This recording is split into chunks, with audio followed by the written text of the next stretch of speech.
Hey everyone, and welcome to 1.21 Extra. I am Peter, but you know who I have. This gets worse every time. Because I'm so used to have to introduce who we are, but it's obviously pointless on a Patreon Even show. no, no, no. Even when you're an extra, like, yeah, that's the one. Look, we only do these once every other month, so I never remember what I say at the start. It's not like everything else where it's weekly and I can Definitely not this.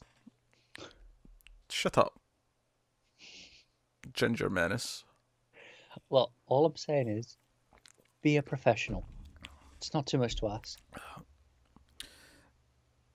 Never. Anyway, we talk about movie topics on this show, and last month we did, or 2 episodes ago rather, or well, last episode, 2 months ago, last episode we did horror movies and the evolution of thereof, and the first episode we did aspect ratios, which obviously we're never going to top. That was the best episode we've ever done. It's the best episode we'll ever do. Sure. So what we're going to talk about this time, we're actually going to talk about kind of not quite as technical as the aspect ratios, but we're going to talk about the benefits of home movie watching versus the benefits of the movie theatre experience. Arguments for and against, why we might prefer or not prefer one or the other, maybe where we see it going in the future as things are changing. We're always hearing more stories about movie theatre attendance. That's the word I was looking for, being down and so on. Look, it's late. I'm drinking a Red Bull. You're getting loopiness. You're getting I casual feel like silliness. you're saying that more and more often these days. The Hey, unprofessionalism is rising. it's not my fault. You pushed everything, so we're starting this till almost 2 a.m. It's on you. I mean, I didn't push everything tonight. It's usually your I fault. got home from work It's and usually your watched the fault. movie. Usually your fault. Anyway, why I, are you th I looking at me thought like you that? were. I thought what? Why are you looking at me like that? Just You started like you were going to do a sentence. You're like anyway. So I thought you were going into something, okay. and then you just didn't. You really want to take some of that Red Bull, don't you? Nice shot. Yeah, yeah. All right. Better Okay, now. a little bit better. I've still got Titans and Arrow with you after this, which is not a That comforting is thought to that anyone. is true, and that is why I have this. Yes, Connor's on the booze. So yes, we're gonna talk about movies, watching movies at home versus watching movies at the theater, and what the benefits of each are, and the negatives of each are, perhaps as well. Um, I guess I'll start this with just a very blunt question. Which one do you prefer? If you're answering cold, Depends what day you ask me. Is the honest answer. it's funny. I was expecting you to be very ardent towards One Direction. I have a more complex answer that I can't really just give with one word, really. Yeah. I because here's the thing. I think we're people who like going and watching movies at a theater. That said, though, if you said to me that starting X date, all movies will be available at home for the same price, right? Same price as a movie ticket. You don't have to go. You can just do it at home. Would I be tempted? The answer is for some movies. Yeah, I probably would be tempted a lot. Um, because there's a convenience element that just especially we get to this time of year, you get into the winter months. Yeah, part of it is just, well, it's snowing outside. I could just stay home. No, this is the thing for me. I don't drive, so I have to get the bus. Yeah. My cinema is 2 buses away. If the times line up for the buses nicely, it's an hour and a half each way. And a lot of the time, I still go to the cinema, which tells you how much I actually value the cinema experience, that I still go Yeah. and make the effort. But But if you were said, no, but here, the same price as your ticket, you can just stay at home. it would depend on the film. Yeah. There are some films where I'd be like, hell no, I want to see that in a theater. Hmm. I feel like my answer for that is getting less and less as time goes on, though. I feel like I'm becoming more comfortable with the idea of theaters not being is important. And do you know what I think it is? I think it's because there's so many movies in the past, say, 3 or 4 years that have went straight to VOD, and it's not been like, oh, the lesser movies. If anything, some of my favourites in the last few years have been movies that have not went to theaters. I don't think it speaks to the quality of the movie, but the quality of the experience is a different matter. Yeah. Well, it kind of depends also how you're watching at home as well, right? I mean, Sure, but because we, I mean, we both have reasonable TVs. I think I have surround sound, so I'm getting a relatively good experience when I'm watching something at home. yeah, no, so I don't have certain, but my cinema that I go to has a 64 channel speaker system. I can never top that. I can never match that. Never say never. I can. No, well, okay, fine, but Millionaire future could lead to building at your own theater. Sure. Well, let's be honest. If this ever cracks the big time, that's where I'm going. Hey, let's be honest. We're probably both going to be guilty of one of the first major expenses we ever have. Should we be able to afford it? Is a ridiculous home theater with all the bells and whistles. Yeah, it is. And that's the thing. That is a draw. Like, I can't top that. I can't come close to that. Even if you get like a really fantastic, like a good 7.1 system, right? Which, very good. Don't get me wrong. Great experience. That's not a 64 channel surround. It's not. It's funny because I feel like all my best theater memories though are all like older. Like they're all like when it felt more magical as a kid. When it felt like a big deal going. I don't agree with that. Maybe it's because it was like more special because it was less often because you had to like pester your parents. It was before you could just go whenever you wanted, kind of thing. It's just like, screw it, I'm going. It's taking the magic out of it a little bit. I have to admit. I wonder if it's also just kind of like because this is the thing. My theater now that I go to, like it's presented digital in 4K, and I'm like, okay, this looks great, but like to a point, it feels like I'm just watching a big Blu-ray because it just feels like the same format. There's no film effect. Yeah, there's no film, there's no difference in the technology, really. I mean, I don't have 4K at home, but it's the same principle. It just feels like I'm watching a big DVD or whatever, I have right? a 4K screen. Yeah, I mean, any 4K Blu-ray. You don't, but I get my Netflix originals in 4K. Yeah, but the point I'm making is because I'm watching a digital film, like I feel like someone's clicked play in a computer in the projection room, as opposed to exactly what they did. It's exactly what they did, but there's less magic, and it's not so much that I want it to be film. I'm not being snooty in that sense, but it feels less different. Like when you go back to 20 years ago when I was a kid, and it was like at home it was VHS. And then you go to the movies, and it would be the big screen, it would be the surround sound. There was such a gaping difference just in the way it was presented. Never mind the fact that it was bigger and louder and had all these extra things going on. The gap has shortened as time has went on. I can't argue that in terms of the home experience.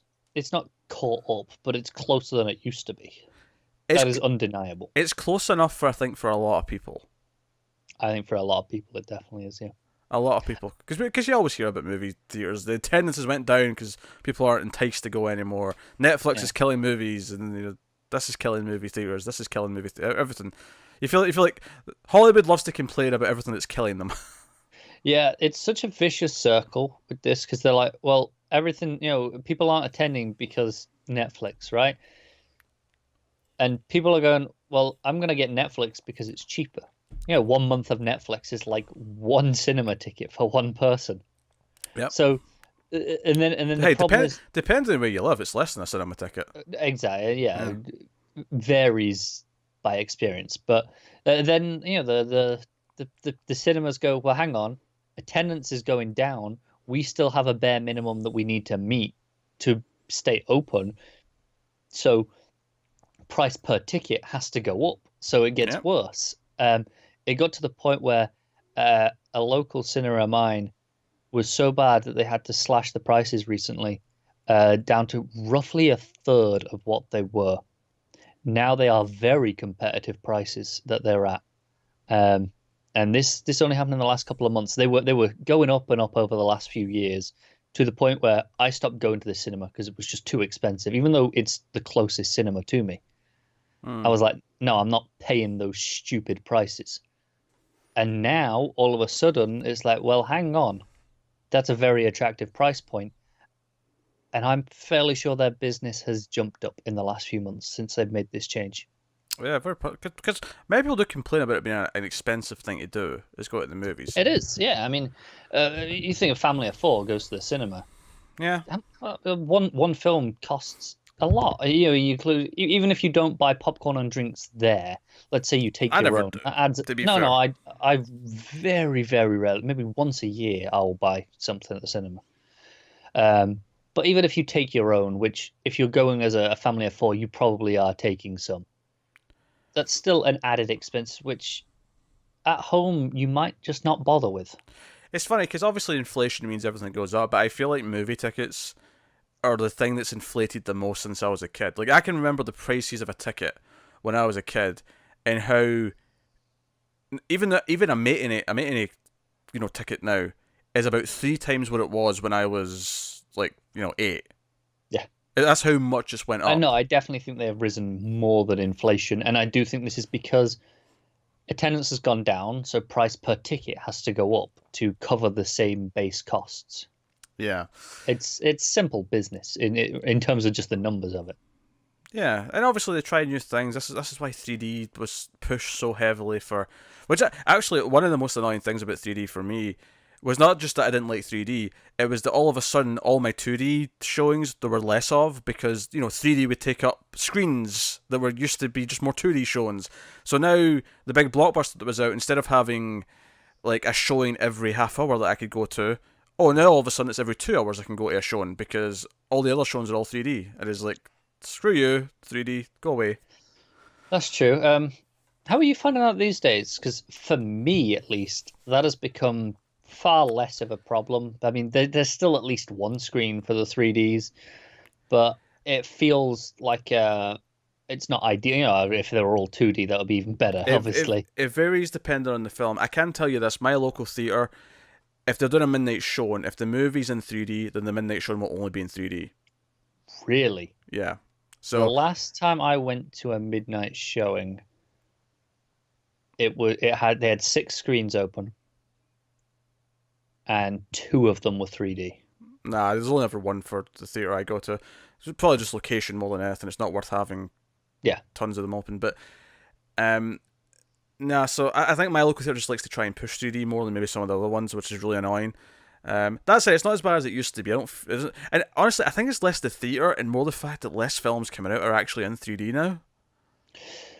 That's just true. But even the ones that are, I feel like they're dedicating less screens to it. I don't think that's true at mine. Okay, this is anecdotal. I think this will vary person to person, experience, Don't get your me wrong, location. it was worse back in like 2010, 2011.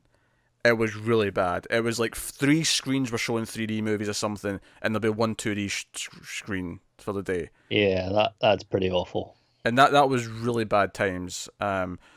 Because you were just like, no, I'm not seeing the 3D one. Suck it. And do you know what the knock-on effect was? I remember this actually. The 2D showings were almost like packed all the time because so many people hated 3D and didn't want to go to the 3D showings. And But the 3D ones, by comparison, from what you could tell, looked quite quiet. yeah, in my experience, when it got down to the last couple of showings, like one or two showings a day for that last week, that tended to be just the 3D showings. Like that, they'd go, all right, okay, if you really want to see this, this is all you got.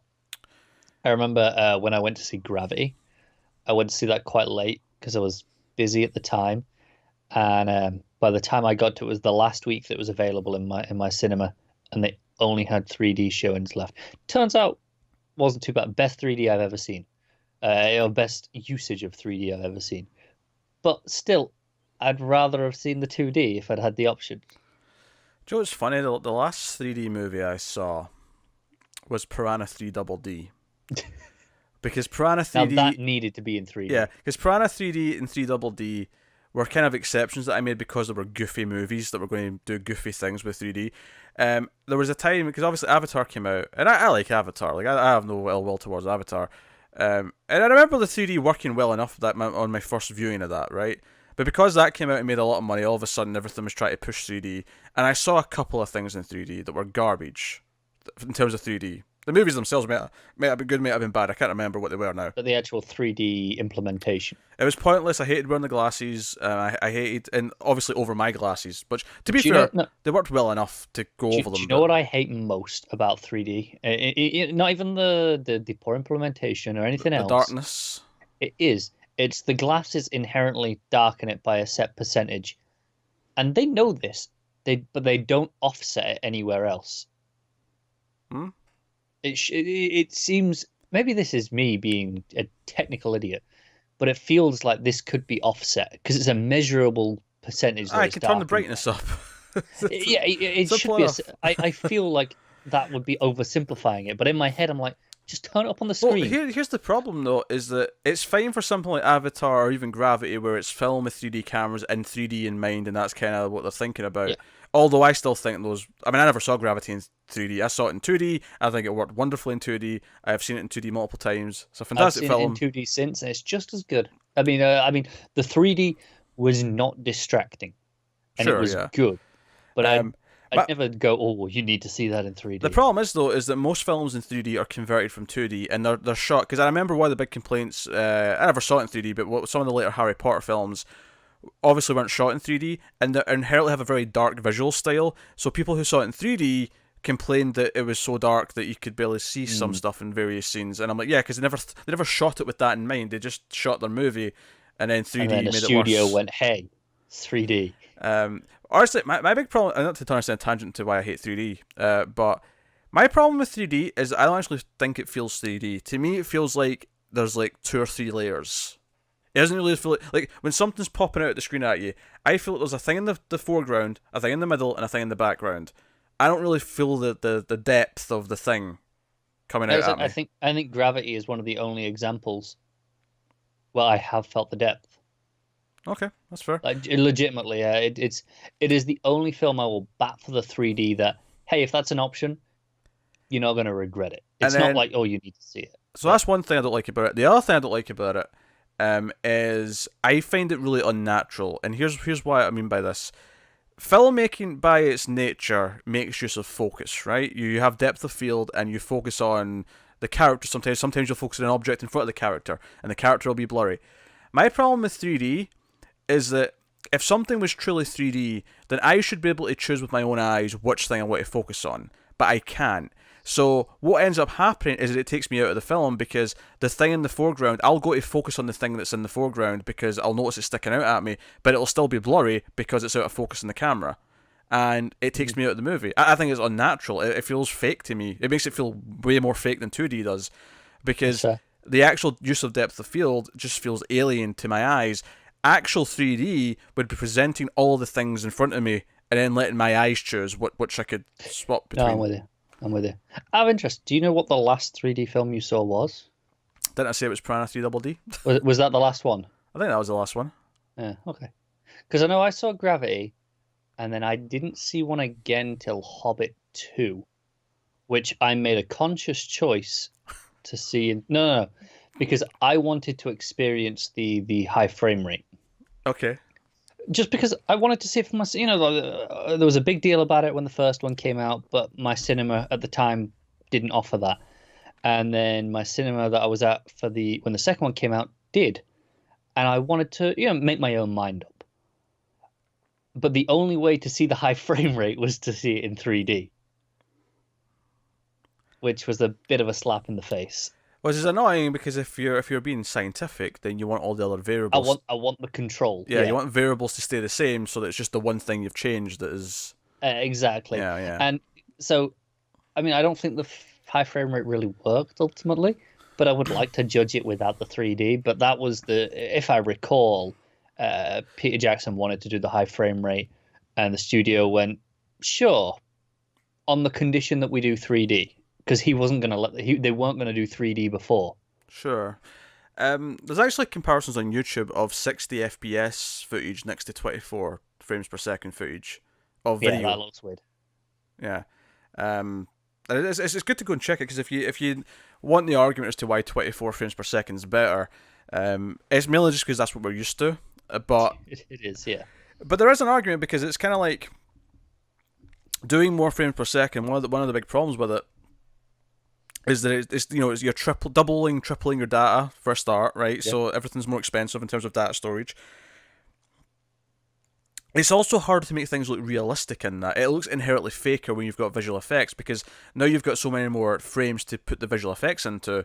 You've got to render twice as much. And here's the thing: there's a natural blur to the way film's presented frame to frame that actually makes a lot of these things passable. That makes it work together.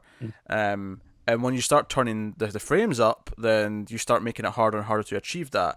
And that's why people who saw Hobbit in 48 frames, one of the complaints was it looks like a stage play because it looks really fake. I get that. I do wonder. I think we'll never know. I do wonder if that's something you'd adjust to over time. I genuinely do wonder. But what's the point?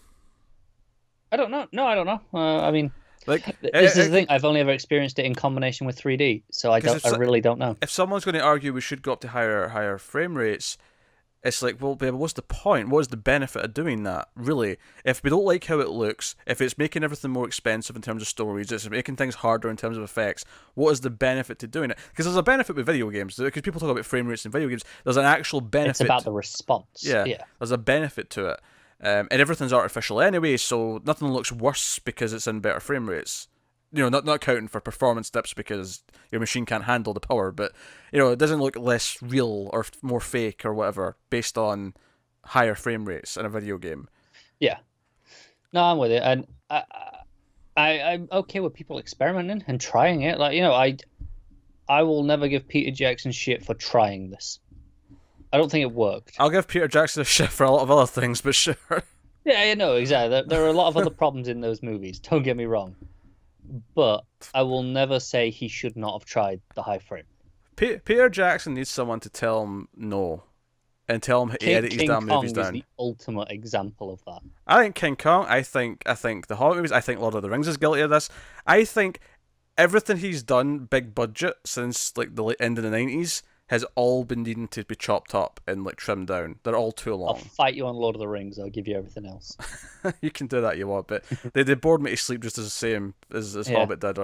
But just to swing this back around a little. Yeah. Ultimately, these experiments are why I still love the cinema, right? Like that 48 frames, I didn't like it, but I love being able to experience it and see it for myself. And sure, you could just put that on a TV, but they didn't. And they don't want to because that was exclusive to the cinema, right? And that was almost the novelty of it is something unique. Yeah, I'm trying to think of any of these gimmicks though where I liked that they tried or I liked the effect or, I mean, in the case of The Hobbit, I never bothered seeing it in 48 frames per second because I just didn't care enough about that movie to make the effort. No, that's fair. I tried 3D. It was okay in Avatar. It sucked in everything else I saw it in. And I just didn't want to deal with it anymore. Do you know one of the worst example I saw of 3D? I think it was the second Transformers movie. That was atrocious. No, I think that was before 3D. No, because I never saw anything past the second one. At least in widespread, because that was 2009. That was before Avatar. Not that there wasn't any before Avatar, but yeah, but I never saw anything past the second Transformers. I remember those bloody cars. I never knew that was out in 3D. That's a surprise to me. I'm fairly sure it was. I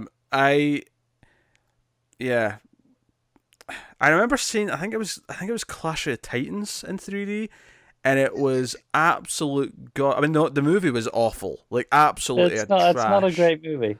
Yeah. Which, fun enough, did have Sam Worthington in it, who, by the way, has been notoriously missing from the world since his movie career nosedived until, of course, the Avatar sequels come out and he'll be relevant again in some capacity. But what was the last thing he did? Because that is a fair point. When was the last time I saw him? Oh, I don't know. Don't want to sign in IMDb. Piss off. Yeah, he's a bit of a bland dude. He's okay. He's not terrible. There's much worse than Sam Worthington. Yeah, but he's not a leading man, is he? There's definitely worse. Jesus, the last few credits are just the avatars. Oh, he was in that Titan movie, The Titan, from I think that was on Netflix earlier this year. Oh yeah, I remember the trailer. Yeah. Oh, to be fair, I saw him in Hacksaw Ridge a couple of years ago, but I mean, I don't think he was the main role, and I don't think he had a huge role in that. I remember him being around and looking at it. Besides, we're forgetting that the second one's going to be called Aquatar because it's set underwater. It's And the third one's going to be called Avatar, and it's going to be them coming back in time to save Abba from aliens. It's called Avatar. Suddenly you have me interested in an Avatar sequel. That's how you do it. And then Alitar, where they come back in time to save Muhammad Ali.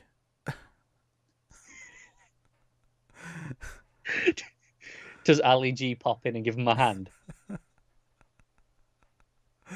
And then Abattoir. That's a really dark one. Where I was just like, where are you going with all this? the dead animals. Yeah, that's going to be a dark one. That's your four sequels. Just on the we've brought up Avatar now, and we're talking about cinemas and Yeah. looking to the future. Do you think they do anything again? Obviously, they're gonna do 3D, right? Sure. Yeah. Do you think they go, we've got something, come to the cinema for this? Do you know it's James Cameron? I don't want to doubt the man because he. That's it. That's my thinking. If there's anyone that's still gonna try it, Do you know, I actually kind of feel bad for him. No, obviously I don't feel that bad for him. He is crying into pails of money, but you know he spent time helping develop like how they'd capture 3D. Like 3D camera technology in part was designed, and then we just shit all over it. and then well I think the movie industry ruined it for everyone basically, right? Yeah, I don't think the technology's bad. I think it's Like, just imagine- awful implementation. Imagine if no one else used 3D cameras until Gravity, right? We went 3 years without any movie using it, and then Gravity came out and was the next big event to have it, right? It might be a special treat every few years when, you know, one movie really films for it, right? Yeah. Or something like that. But no, instead it was like shoehorned into these conversions for every other movie, and they all look crap, so no one likes it anymore. Pretty much. I'm interested. Do you get headaches from 3D? Because I know some people do. I think I did. Yeah, I think I did sometimes. Not always, but I never got them, but I know I understand why that's if the film is physically. yeah. I mean, that's the sad truth putting you is that insane. if it's the same with VR. Ultimately, it can't be for everyone because for some people it just makes them feel sick, and that's just it. It's done. Yeah. That's a customer you're never going to get. Yeah, exactly, you're missing out, right? And it's that thing- to your cinema that's putting on all these 3D screens, you know, like the midnight showings, Yeah. and this person's going, "Well, I get sick in 3D films. Guess I'm not going." Yeah, it's the funny thing is that going to VR. Like if you push VR as the only way to play games now, which they're not. To be fair, I'm just saying if they did, If they did, that'd be like saying, "Oh, we're never putting subtitles and anything again." Anyone who's deaf, suck it. You can't play games anymore. That'd be what it'd be like for anyone yeah, who feels sick. Activision. But you know that's kind of the point I'm making is that it's almost like, well, no, since certain people can't use it this way, the traditional method still has to be available, and a lot of people just prefer the traditional method. A lot of people certainly don't think it's worth the extra ticket price, which that was the other thing with 3D is that all of a sudden there's this 3D surcharge. Yeah, and even if you brought your own glasses, they're like, "Well, it's still extra." Yeah, no, it was extra, and then if you had to get glasses, it was an extra price for the glasses on top of it. That was bullshit. Yeah, I still have a pair of 3D glasses lying around just in case. I've got a couple. You never know. Yeah, just in case something comes out that forces you to go. I remember there was only one showing per day of Dread in 2D, which I went to see. But if something like that comes out again where I have to go see the 3D version, right, I'm ready. Got my real Yeah, D glasses. Do you know what?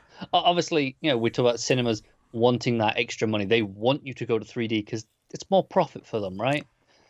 There was a really shitty thing that the cinemas were doing last year where there was a couple of films that were coming out a day earlier, only in 3D. So it's like, hey, you can see this film a day early if you were willing to pay the extra for 3D. Yeah, there's a just few wanna weird gimmicks. I've got a couple of different theatres. The one that I used to go to a lot in the city when I was still in uni and stuff, they had some D-box seats, and you'd pay extra for your D-box. I've never experienced the D-box. Well, they had a demo unit in the lobby, so I've tried it. Just because you can watch a trailer and you'd experience okay. it. So you hit the button and then whatever trailer they've got loaded up would play. Sure. I can't remember what it was at the time. It may have been. I think it was a Mad Max trailer. I think it was Fury Road. I remember try and debox the trailer with. And the trailer kind of moves around a little bit. It rumbles. It's like having a subwoofer in the bottom of your seat, plus the chair moves around a lot. So if there's a scene where they're driving like down a hill really fast, you'll have this kind of downward sensation. Right. It's kind of giving like it's the sort of thing where I wouldn't mind doing it for like something like a Mad Max once for the novelty of it. Yeah. But this would never be something that I do on a regular basis. Even worse though, my local theatre just has like luxury seating at the back, which costs like more for the ticket, and all it is the seats are a bit more padded and they have extra leg room. And all I can think is you're just admitting that there's not enough leg room in the rest of the seats. You dicks. Yeah, my cinema last year got a complete refurbishment. That's the word I'm looking for. Since then, it might be the best cinema I've ever been in.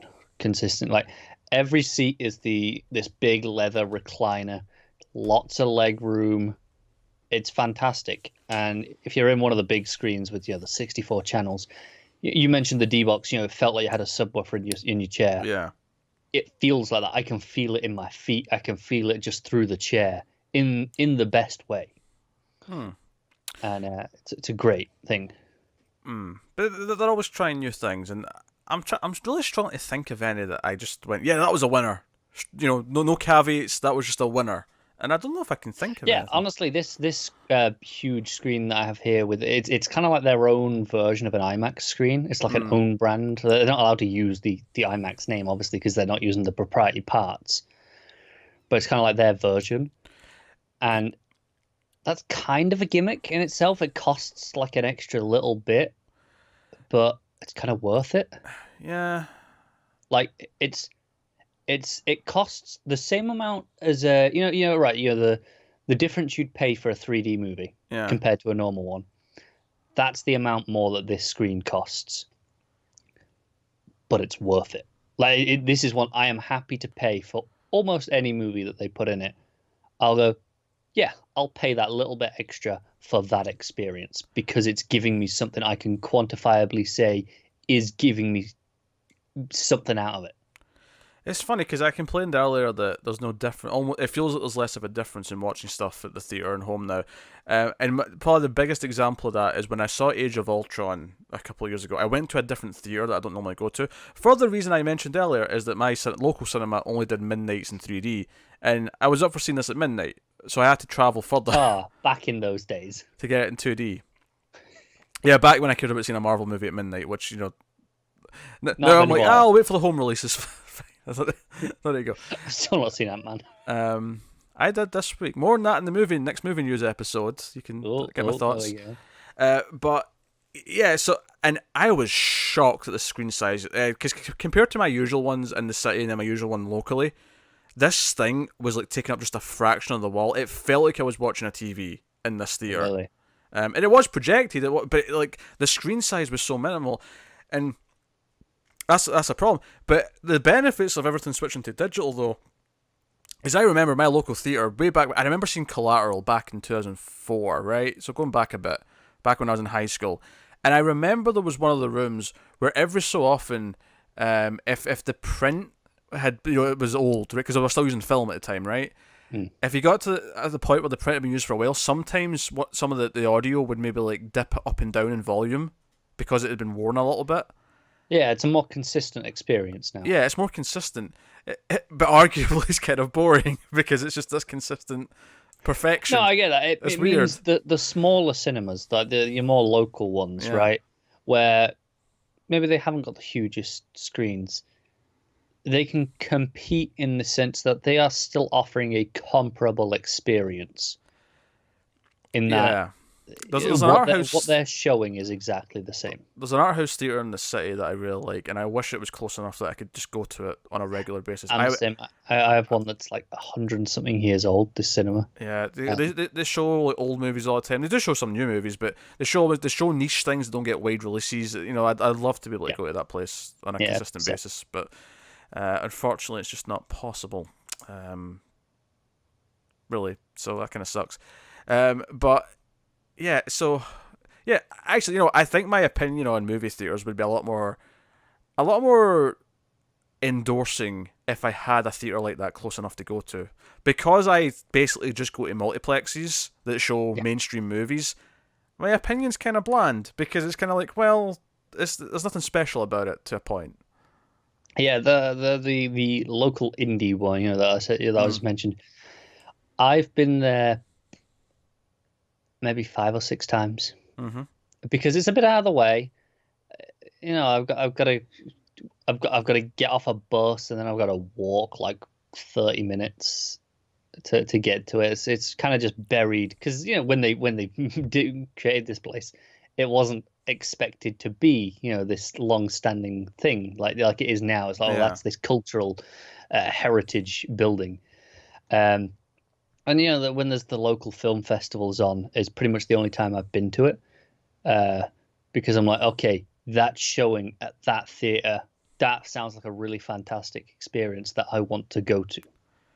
Yeah, I really wish I could go more often. It's just this so far away, and it's like it's just not, because I went there to see Vertigo a few years ago.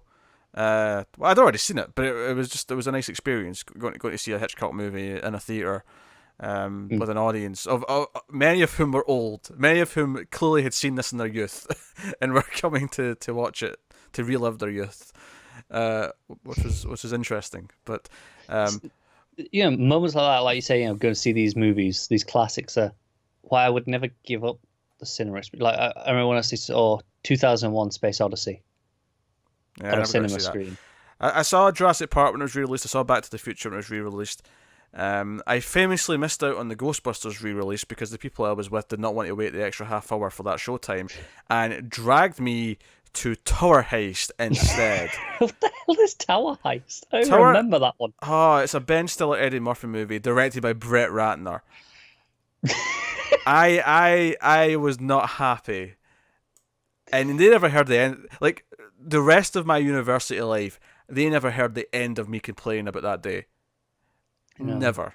Do you know one of my best experiences in terms of classic re-releases was Halloween 3 or 4 years ago, Alien and Aliens double bill.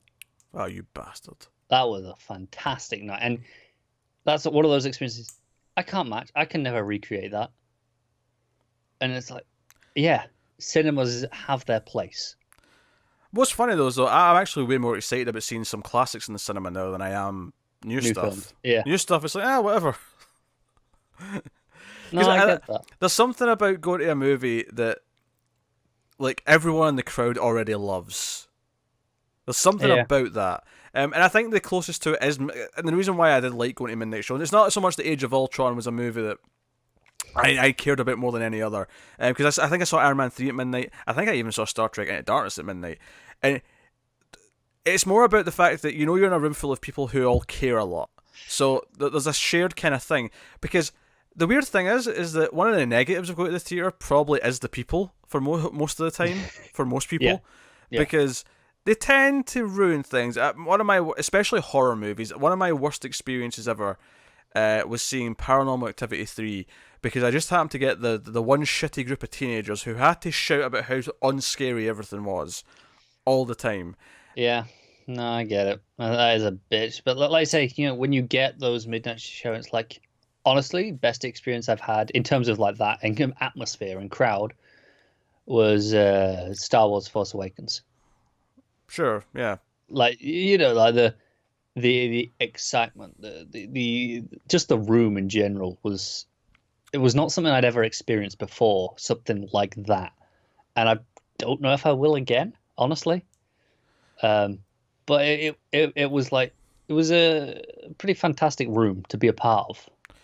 Yeah, and the funny thing about that one's so specific and weird because it had been gone for so long, and now Disney are pumping them out so often that it doesn't. Like I said, I'll never get that again. Definitely not with Star Wars. Yeah, no, it'll be something different maybe that's taken away.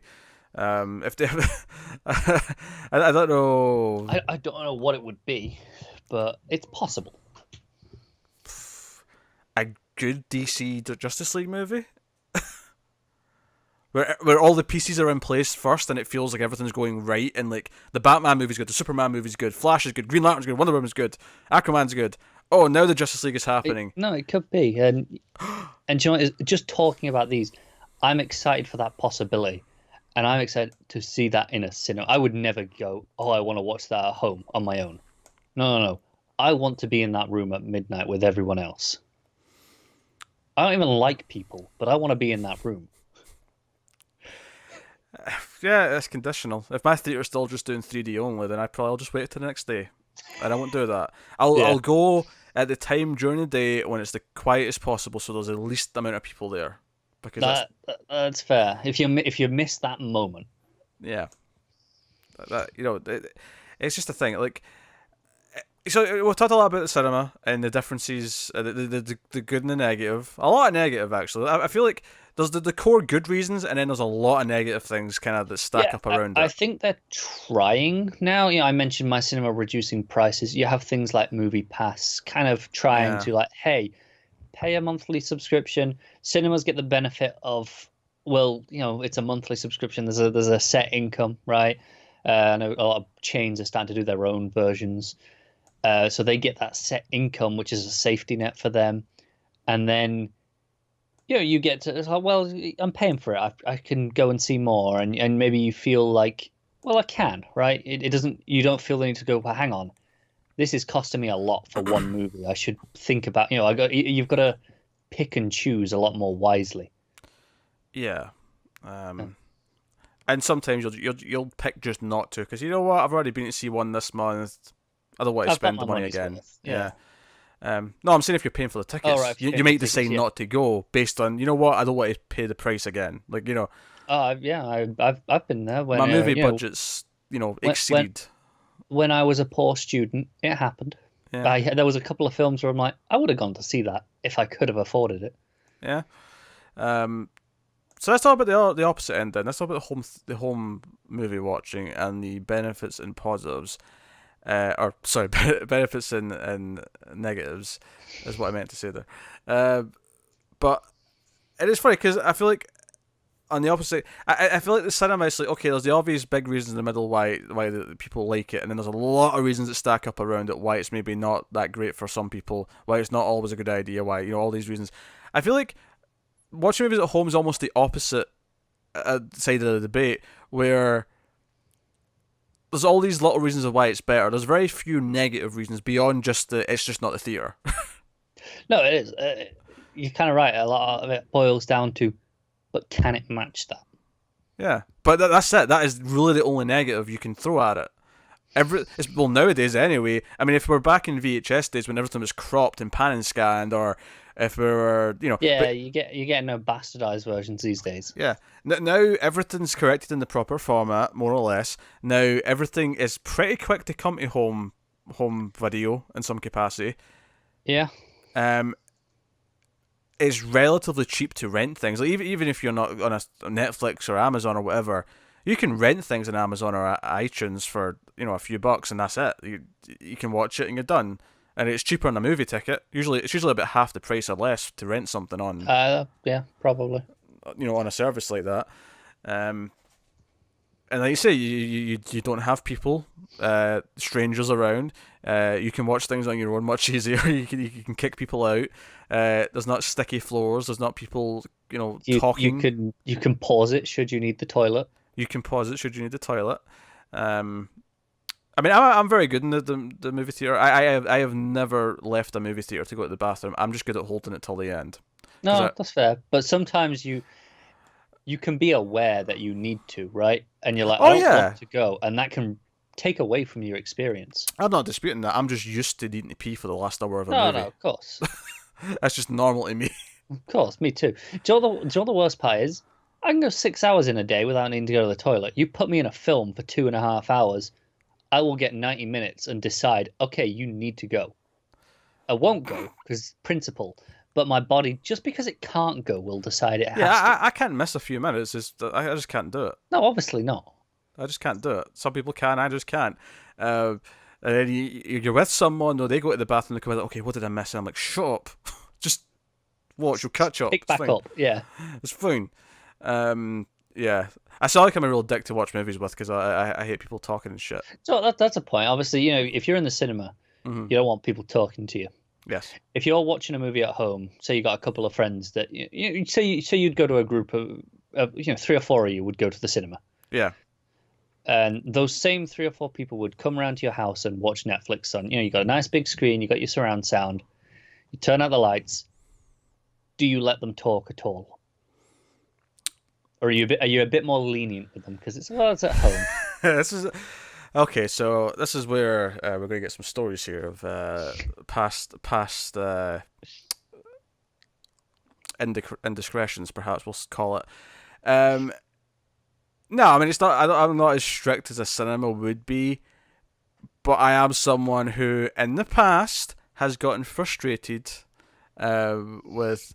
I especially hate if someone's constantly on their phone and we're sitting in the dark because the screen, Yeah. like the light's constantly hitting my face, even at home.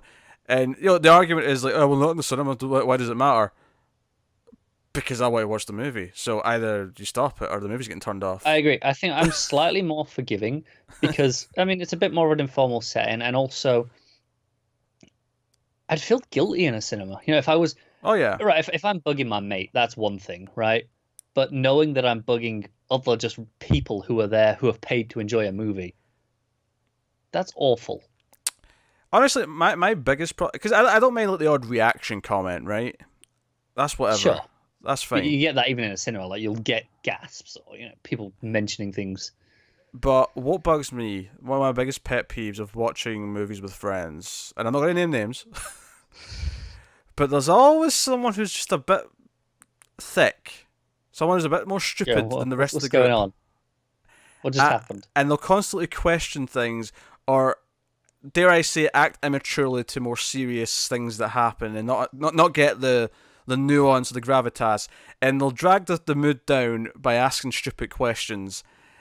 And The worst upsets one me. is when they ask, it's a movie that you've seen before, and they know you've seen it before, Yeah. and you're the only one who in the room who's seen it, and there's a few others who haven't, and they go, "Oh, is this what happens here, or is that what that?" And it's like, just watch the bloody movie and find out, you prick. Stop Yeah. asking Oh yeah. me. That pisses me off. You will find out. Why is he doing that? It'll come up, and if it doesn't come up, you can complain about it at the end. Right? Yes, ask me then, and we'll debate. Oh god, mystery's a thing. And Mystery's a thing. It's sometimes okay. this can be worse than at a cinema. Obviously we said, at a cinema, you can get some shitty people, right? You can, yeah. But at home, sometimes with your friends, they feel like they've got a bit more free reign because they're not in a cinema. They're only bothering their mates, right? Yeah. That said, though, I think after a while, all my friends came to know. Yeah. They learned. They do learn eventually, but there's a breaking in period. Oh, there absolutely is. And I remember I used to get so mad. Actually, I remember in high school I had a friend who was in a relationship, and they were constantly texting each other. And it got to a point where I wanted to throw his phone out the door. Because not only was he constantly looking at his phone to answer texts, it was on vibrate. So every 2 minutes, it was vibrating. And he'd keep putting it back in his pocket. And he was sitting right next to me. So I'd feel the vibrating. I'd feel it in the side of my goddamn leg. And I'd get pissed off. Now, answer me honestly. Yes. What's worse? These experiences that we're discussing here with your friends at home, or when you went to see Paranormal Activity 3?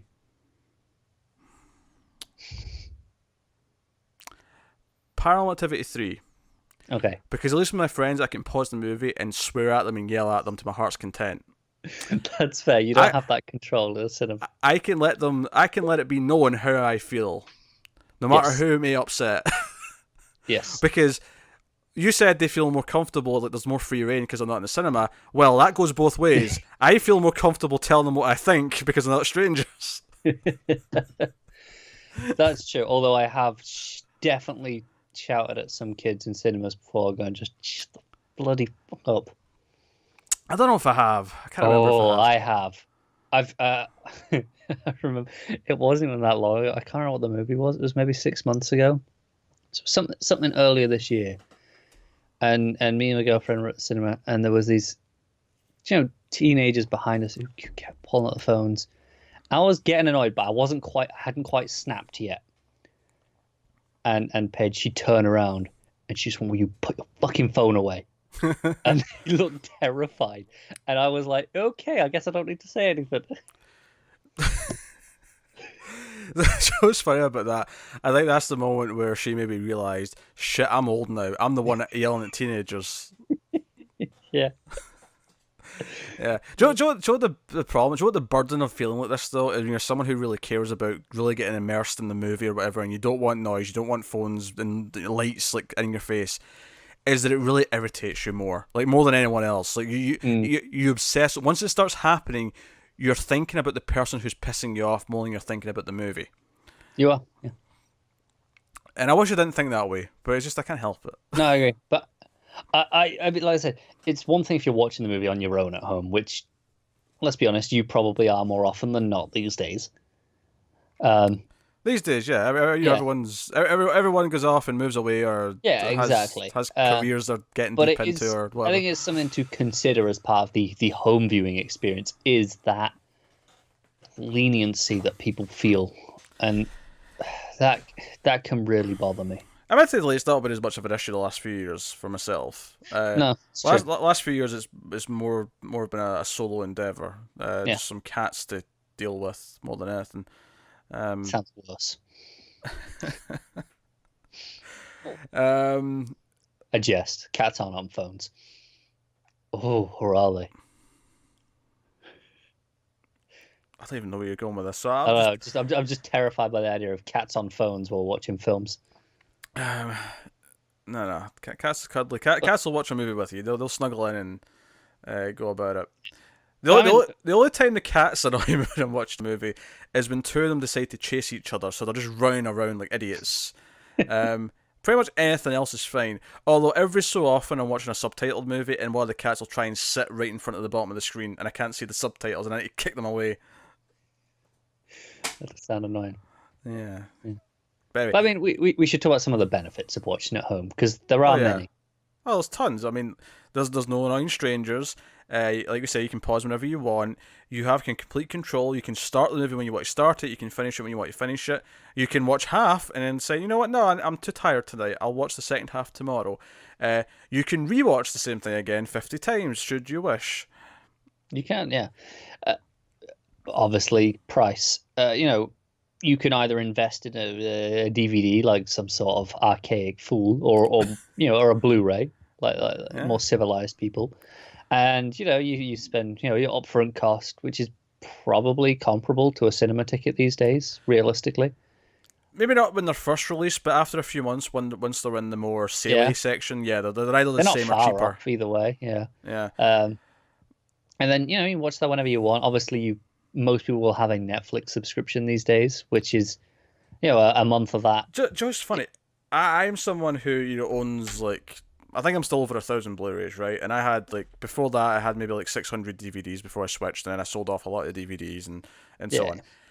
And I love movie collecting, and it's something I've not done a lot in the last few years, and it's bizarre, but I think because I do watch so many new movies that I can look at half of my collection and go, you know what? I don't need half of this stuff. Half of this stuff I bought to make the collection bigger. Because I kind of, it's not like I don't like the movies, but I don't really feel the need to rewatch. What have I got up there? Like Warrior. Warrior is a good movie with Tom Hardy. I don't know if I'm going to ever rewatch that. It's actually fair, sit and rewatch it. But when you bought it the first time, yes. Had you seen it before that? Yes. Okay. Have you seen it since you bought it? I don't think so. Right. See, that's the thing, because there are some things that I can justify. Go, I've not seen this movie. Sure, I could probably rent it cheaper, but I mean, to get the Blu-ray is only slightly more, and it adds to the collection. At that point, I'm paying a premium for the collection, but it's like, well, I've not seen it, so I'm gonna watch it.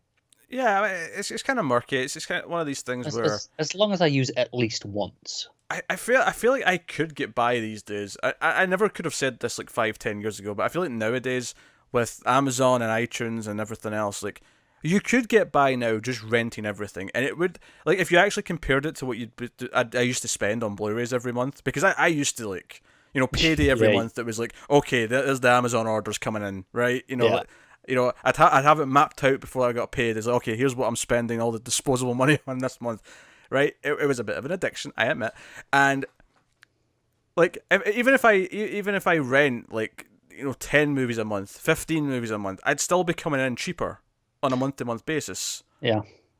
Honestly, I buy very little Blu-rays now. I typically buy in sales, if there's good sales. Pre-owned stores, I'll Yeah. often check them and be like, oh, that's a good So bargain. the I'll sad have part that. is, I still prefer the quality of a Blu-ray. It's much better than streaming. The bit rate's so high, you get lossless audio, and I appreciate those things. That is why I got so deep into Blu-rays in the first place. Do you know what, there's something that you not even mentioned there as well on a lot of them is extra features, which you do not get with streaming for the most You part. actually do with some of them. With the occasional one, Yeah. but it's few and far between. Do you know what the funny thing about extras are? Is that back in the DVD days, back when I first started buying movies, because before DVD, I had a couple I bought VHS, but for the most part, it was all stuff taped off TV. that was childhood. Standard. Right, but DVDs when I discovered extras, right, and I love making of stuff, I love commentary tracks, and I would devour everything. Like every single disc I bought, I would devour every single piece of media on there, every single thing. And as time went on, and I got more disposable income, and I bought a lot more stuff, that my time for the extra stuff became less and less, to the point now where I rarely watch an extra. No, I'm with you. I don't watch a lot of extras, but there are some that I wouldn't like. Here's an example: the Lord of the Rings extended box set I have has their something like 6-disc appendices, extras series, and that stuff is so good. Like it's so well put together in terms of extras and it's like that alone is worth the price of the Blu-ray, because I could watch the movie, I could rent those movies, right? But I don't know where I rent just those extra features. It's a weird thing, because I have so many like big documentaries that I love from some of the discs, and I there's a lot of commentary tracks I especially love. Yeah. But the truth is, I've had very little time to experience any of them in probably over 5 years now, maybe even 10 years since I was doing it frequently. And part of it is just because there's so much new movies to watch that when the choice becomes watch some extras on a DVD or Blu-ray or watch a movie I've not seen yet, the answer is almost always going to be watch a movie I've not seen yet, because there's so much to see. And this is a personal thing. This is sort of thing where, for everyone different, like you might rather just love 100 movies and then consume every piece of media on those 100 movies ever, and that's it. But I'm always trying to watch more stuff, and I find myself just not having the time for it. Between movies, between comics and video games and TV shows and everything else, No, I get that. it was easier because I mean, hell, back in the early DVD days in my teens, there was a time before I had ever read a comic book. And Yes. I wasn't playing a lot of video games then either. So I had a lot more time for movie extras. I think I've always played games. Like I don't remember a time where I wasn't playing a lot of games. I always did. I don't think I was like a gamer, if you want to use that phrase, until maybe the 360. And what I mean by that is, like, there was a couple of franchises I really liked on the previous consoles. I don't think it was it wasn't until the 360 where I started dabbling and trying like all these different types of games. And No, that's fair. I remember like investing hours and hours of my life onto deep RPGs on the original Xbox. So I've always bloody hell, even Pokemon on the original Game Boy. I couldn't tell you how many hours of my childhood I spent on that, because it is an unhealthy amount. yes, And I cannot remember a time before playing that much. So that's always been there for me. Comics is much more recent. TV is an interesting one. There was shows that I would always follow weekly, and there were other shows that I just kind of get to when I got to them, right? Like, I'm in the mood to watch this show. I'll watch through the DVDs of this show, whatever it was. It was on syndication. I'd watch it each night. For all of you who are young enough where you just get shows popping up on Amazon or Netflix, and that's how you binge watch old shows. There was a time when we made the choice to buy DVD box sets on a whim that we might like the show and we could binge it. Yeah, like an alternative, a quick way to get through a show was if it was being played on syndication, where you'd get it Monday to Friday, you'd get an Oh, sure, episode yeah. every night, and that would get you through, a lot quicker than weekly, obviously. Um, so that would help. But since we've started doing this, and it's kind of TV every day of, okay, this is what's on this week, this is the Oh, schedule, yeah. this is what I, we're I, doing. I have never kept up with as many TV shows as they're coming out as we do now No, for the channel. And it's not so much that I didn't want to, it's just that I never was able to keep up with the schedule. There'd always be one or two that I'd follow weekly, and then everything else I'd binge after the seasons were done. Yeah, I mean, I think you still often fall into that, like in terms of your mindset, your mentality of, okay, it's not what I'm doing, so it kind of waits. Yeah. Is for you with comics, you keep up on every DC comic weekly because We do you that for read the them, show. right, for the Yeah. show. You start reading, a Marvel book. How many months do you last before you go, right, I'll just read it later in trade? Usually about 3 after that. Yeah, It's not long. Yeah, exactly. If you're not doing something for it, I know because you're very open about it. If you're not doing something with it, it kind of just it goes in the back burner. Well, because we do so many different shows, we have so many things that we watch movies for, we watch TV for, we read comics for, whatever, that and video games are the one exception where, yeah, sure, I do stream video games and I'll put the archives up, but that I am always very open about that is something I do for fun on the side. That is not something that has a schedule. That is not something that I commit to doing X number amount of time or whatever. That can go on breaks at times because I'm just not playing games or whatever, and that's fine.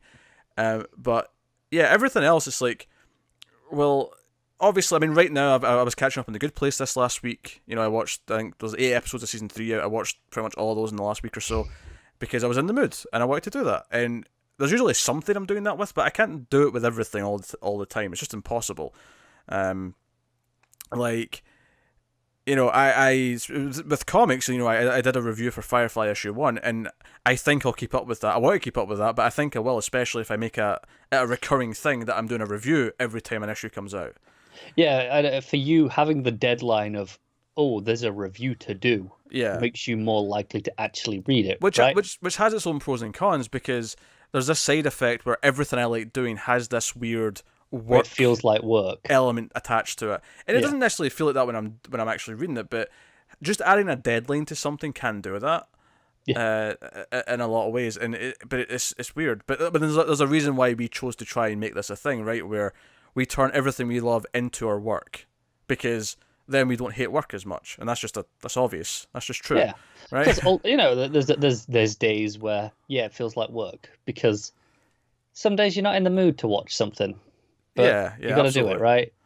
Um, And I think that's true for any job that if you love your job, still there are days where it's still work. yeah. Sometimes it just feels like that, but and I'm always looking to find ways of keeping up to date with other things, but we keep up to date with so much just for what we do or as it is. The other stuff just kind of takes a bit of a back burner, and It does. Yeah. I think there has to be time in the week where there's free reign to just do what you're in the mood for, because otherwise, because it would be very easy to just block out all my time and make everything a commitment, but it would last so long before it would just be painful to go through a week because I'd have no time to just go, hey, I feel like doing this thing, let's do it. And that's where a lot of the time for you that kind of comes into the gaming, right? Like, oh, I'll play a game. Yeah, because week that's it's the been one good thing fun, that's not really tied to. I mean, we do a monthly gaming podcast now, but it's once a month. It's very casual. Yeah. But it's the one thing that's not tied to like, oh, I have to do this so that I can, if I had to like review games, if I had to like finish a game in like a week so that I could review it, that would suck so much of the fun out of the games for me, so much. Cause I feel like I'd be rushing through it. Yeah, that's fair. It's weird. It's different, obviously, if you're getting early access to the game and you're getting the review copies beforehand. You can kind of take your time with it a bit. If by the time it's out and you're like, I want to get a review, you're already late to the game. You're already late to the pie. Yeah, you're on a countdown at that point. Yeah, it's weird. Yeah, but the point being is that it's the one thing that's not tied to like a work thing. So that often is maybe what I'm in the mood for in my free time. But sometimes I get in the mood to like just watch movies, or sometimes I get in the mood to read some old comics, or binge some of the other comics that I've been wanting to read or whatever. And this is a hell of a tangent we're on now, but it's It just is. I don't even remember how we got onto this anymore. But uh, choosing when to watch things, I think, yeah, that makes sense. and yeah, that's actually one of the weird side effects actually of home viewing getting better and better is that now that TV shows feel like they're up to par with movies almost in terms of production value, in terms of Yeah. because I remember back in the DVD days, watching the hit television show Buffy the Vampire Slayer because that was the first TV show I ever bought in DVD naturally, Of course it was. and it was like one of the few things in my collection at the time that didn't have 5.1 sound. It was Dolby Surround. It was just it was 2.0, but it had the weird mixed in thing where it would recognize like one surround channel, so you'd get some music coming at the back if you had that set up. Yeah. And I remember that was normal for TV for a while. It was like no, the TV would just be in Dolby Surround, basically stereo with a bell and a whistle, until a little bit later, and then all of a sudden all TV shows were coming with 5.1, and then by the time we hit Blu-ray, it's like oh. Season 1 of Fringe, here's DTS HD Master Audio, just like the movies. You're getting just as fancy because now Because we can. Yeah. So now it's weird if a TV show doesn't have like that type of caliber of audio. Yeah. So I just I actually just thought of a negative to the fact that you can just watch it when you want. Mm-hmm. Is I just end up not watching anything because I'm just like whatever. Whereas if there's a set time for me to go to the cinema and watch a movie, that's the time I'm going watching it, right? Whereas there's a straight to VOD release, new Netflix release. It's on there. I'm like, well, I can get to whenever. Sometimes I just won't put it on straight away.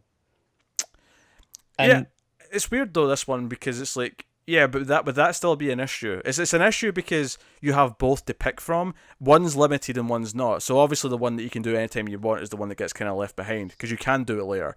But what if the other one wasn't an option? What if everything was you can get to it whenever you want? Would it affect it as severely? Oh, but let's take when did I have a day off? I had a day off on Monday, I think. Right, let's take Sure. Monday. I had a day off. I wasn't planning on going to the cinema. I thought, oh, maybe I'll watch a film today. And then I didn't because I just didn't put one on. I thought about it. I was like, oh, maybe I could watch this or I could watch that. They're all there on Netflix. I could just click play. I mean, that one's kind of on us though, as people. No, it is. It is. Because I think I don't think that's not tied to the cinema though. I feel the same difference between something just being on Netflix to something I bought on Blu-ray. Something I bought on Blu-ray, I'm more inclined to give it priority and say, no, I bought this. It's more of a prestige format, and I paid money specifically for it. I'm going to watch it. No, I don't have that. I think that this is my version. You know how we were just talking about you having that structure of, okay, if you're doing a review for it, you'll do it. Mm. I think this is my version of that in that, hey, it's on at the cinema at this time. There's a defined time that I will go and watch that. So I will go and watch it. And it's part of that.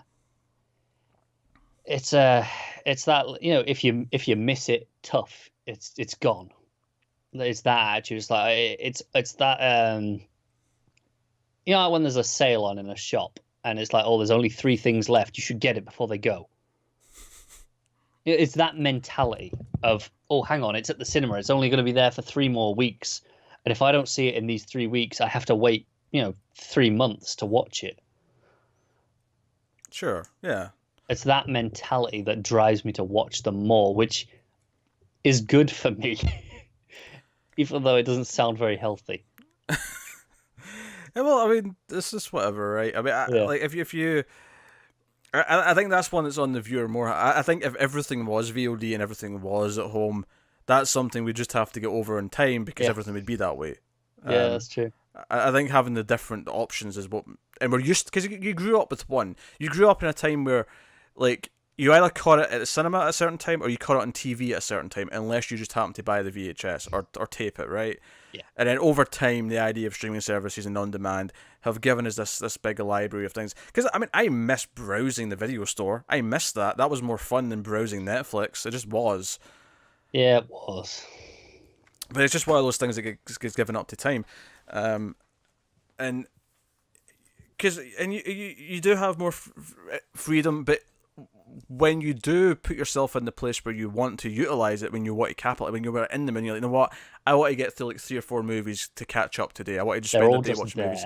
You can sit and do that, and it works, and you get it in good quality.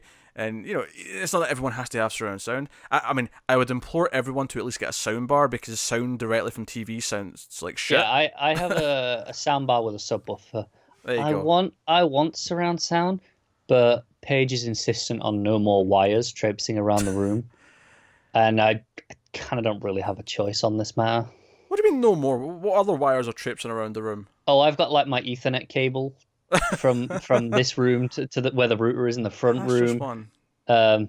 There's a handful of other wires in there that are just kind of around, and she's like, no more. I get it. Like, I mean, I don't need 5. I like having 5.1. Honestly, I would want a subwoofer and I'd want a soundbar at the very least, and that would be fine.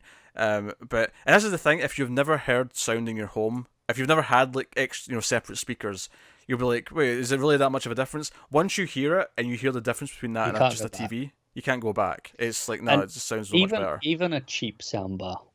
Oh yeah, honestly. Yeah, we're not talking spending a lot of money. You can spend $50 or less on a soundbar, and it's still a monumental upgrade compared to the TV speakers. Yeah, absolutely. Genuine. For comparison, like my PC setup, I have a cheap, very cheap, like $25-$30 set of speakers and a subwoofer, dirt cheap, and my old set broke for a while, and I was having to use TV sound just out of the TV, right? I had to have it just go through my second monitor is a TV, so I just had to have the sound pumping through that so I could get sound from my computer, and it sounded so tinny by comparison that just having these cheap little satellite speakers, which aren't like much. Can I ask you that? Yeah, look, this is nothing. It's tiny and cheap. $30. But it is still miles better than a TV speaker. It is, yeah. So do it if you haven't. Just spend $50. Get a cheap soundbar. The cheapest one you can find, if that's all you can afford. Yeah, cheapest soundbar ever. It will make your life better. And it'll just be better. And if you can throw in a subwoofer with it, then even better. Yeah. Give you that rumble. It will. Yeah. So, or good headphones. Good headphones work too, admittedly. But yeah, but sometimes if you want to sit back and watch a film. Oh right? sure, yeah. Which one more thing I really want to discuss in terms of. Oh, actually, hold on. One more benefit to watching movies at home. You can lie down in your underwear. This is important. I thought you were just going to say lie down, and I was going to argue that those new chairs in my cinema really recline, and then you added in your underwear, and I went, yeah, maybe don't do that. Yeah. Also, I am free to eat whatever I want whilst watching a movie at home, whereas you feel guilty at the cinema taking in something smelly. You do. I mean, you should. You should. Yeah, it's horrible. Don't do it because it's awful for everyone in the theater. People do it and presumably don't feel guilty because they are awful people. Yeah. Yeah. Obviously, it varies from food to food which one's worse. Like, someone sneaking in at McDonald's, the smell's not that bad. But someone sneaks in something that's more of a curry based, it just stinks out the entire place. And it's like, gosh, you prick. Yeah. What have you done? Yeah. That is pretty bad. Yeah, what were you going to say? You have another point. I was just saying, we're talking about directly, like, okay, which do we prefer? And I think it's Netflix originals are where this is going to become a thing. Because up until very recently, they're like, no, just on Netflix, right? We'll do like a one showing, whatever, so it's eligible for awards. But Roma is coming up in the next month or so. Couple of weeks. I don't know the exact date. December, yeah. December, right, there we go. And that's getting a proper theatrical release in certain areas. Yeah, and that's the thing. We're going to have to go a long way before the multiplexes near me start getting them. Yeah, it's not wide release, but it's like, I think in the US it's in about 1,000 cinemas. Okay, that's not too bad. So it's not bad. It's not a small release. It's not wide, but it's not bad. And I think it's getting a week's release because that's what it needs to be eligible for Oscars. And the thing is, if I had this isn't going to be shown at a cinema near me, I know that. But if I had a choice, I would go and see that in a cinema every time. As it is, I mean, it's on Netflix. I'm paying for Netflix. Sure, I'm going to watch it. I'm going to enjoy it.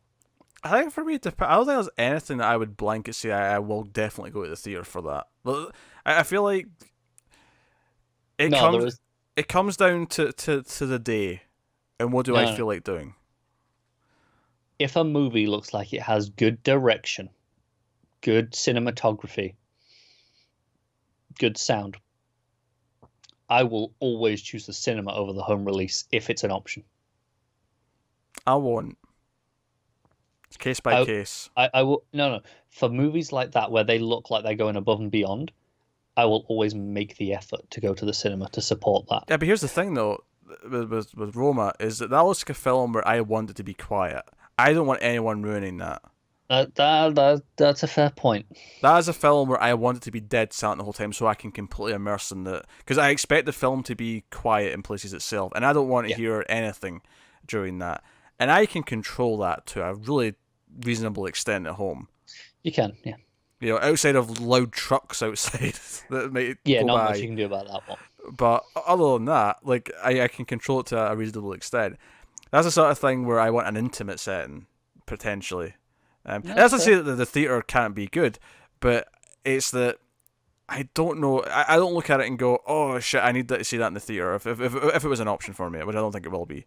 But I don't know. It's funny. I think convenience is a big deal to a lot of people, and It is, yeah. and ultimately being able to watch something at home is just really convenient. No, convenience is it's a big deal to me as well. Hell, But there are movies where I will look at it and go, I am good to give up the convenience to see that in a convenience objectively better convenience literally kills formats because the convenient thing will always win, regardless of the quality. That's why streaming is killing physical media, because it's more convenient. So despite the fact that it's not as good quality-wise... I mean, that's why we have MP3s. Yeah, but even you can get lossless audio from certain digital You can, audio but sites. the convenience of that is the storage size of, I can fit more of these onto my, at the time, limited space. Yeah, I feel like now, I mean, if you care about it, you can easily just go and get the You lossless can, but ones. now it's just so established that that's a standard, right? Yeah. But, I mean, honestly, as long as it's not like a stupid bitrate MP3, I'm fairly happy. As long as it's at least 320, I'll I can live with it. I get it. I'd rather lossless admittedly though, because I can't hear the difference. Yeah, my hard drive's just full of flax. I actually, as I said, I'd probably have to buy some proper expensive headphones to really truly appreciate them. That's you mentioned your speakers for your computer. My speakers are like $200 speakers that I have for my computer because they are like studio monitors. These headphones are about 150. Yeah, I've never spent that much on headphones before. That said, I used to, because usually they have like testing booths in various stores where you can plug your own player into the headphones and listen to what it sounds like. And I did jack into like $500 headphones once just to see what it sounded like, and I was like, put these down now because I don't want to get too attached to them. Yeah. Because they do sound very, very, very, very good.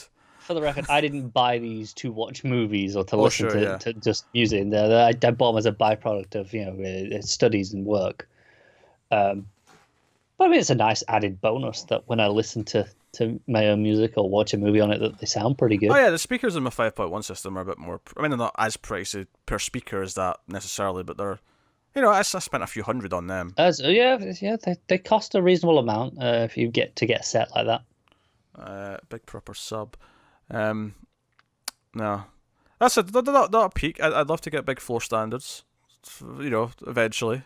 Yeah. Really feel the bass coming out of everything. Obviously. Hope there's no one living beneath you. There is not, but it would, just get the rumble going. Hell, I'd probably any place I ever move to, I would probably be conscientious of that because I like to feel it. No, it's true. I'm on a first floor. There's a floor below me. Yeah. And if I'm watching a movie at night, I'm actively okay, I'm going to turn the bass down a bit. I choose to do that because I'm a decent person. Yeah. I'm like, it sucks. I mean, it's a slightly worse experience for me, but that's life, isn't it? Yeah. And I think that's part of that home experience is the compromise of like, yeah, okay, I'll turn the bass down. Uh, Alternatively, I'm watching at 2 in the morning. So I mean, apples and oranges. yeah, yeah, yeah. Doesn't unless it's like a really big midnight where they put some shows after midnight as well. You're not typically starting a movie at 2 in the morning, No, it's very rare. But so yeah, it's the thing. Um, yeah, so it's funny. I like the theater experience. I still enjoy it, but I do have to admit I'm so used to and the home viewing is so good that if I had the option of everything just doing it at home, I'd be like, a lot of it probably would end up being at home. Like I wouldn't see me like Marvel movies for example. I'd probably be quite happy just watching most of those at home. yeah. I In think fact, I did with that man. I waited for the home release. yeah. We started this conversation by saying, do you have a definitive answer of what we prefer? I think you've kind of come down on one. I think I kind of come down on one, but I mean at the same time, I still like going, but I have like fond memories of stuff from years ago. Yeah. The actual experience of going to the theater now doesn't feel that special. No, no, sir. But you sound more definitive than when we started this conversation. Sure. And that's not reason because I think I do it. I feel more like I was like, yeah, it kind of depends on the day. And I don't think I stand by that after having this discussion. I think it depends on the film. Because there are films where I see it, I will do whatever it takes to go to the cinema and watch that film. And then there are other ones, Ant-Man. Yeah, sure, well, whatever, I'll watch it at home. I don't care.